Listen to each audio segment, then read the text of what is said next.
Well, welcome to Amy Park for our final home game of the season. This afternoon's opposition, Perth Glory, as you can see behind me.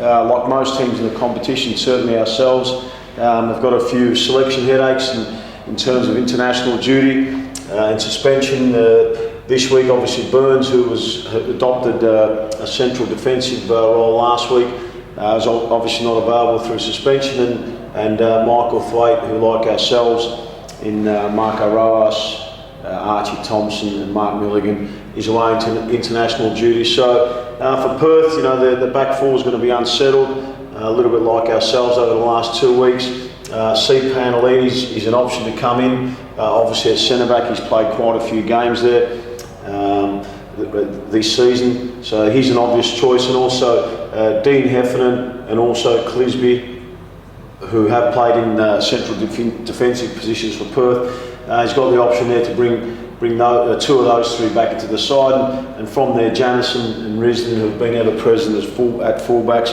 will complete the back four with Danny Vukovic playing in behind them. The obvious change that has occurred in the last couple of weeks with Alice Redwoods is he's deployed McGarry there as the lone six, if you like, as the lone holding midfielder. And what this has done, obviously, is given them a lot more prowess in going forward. Obviously, with Cordova coming into the team, and also Miller, who are both very attack-minded players, and it gives them a lot of impetus going forward. Moving further out wide into their team is where they do have some pace in Harold and also Nagai, who do work up and down that line and look to penetrate in behind, especially with Harold's pace.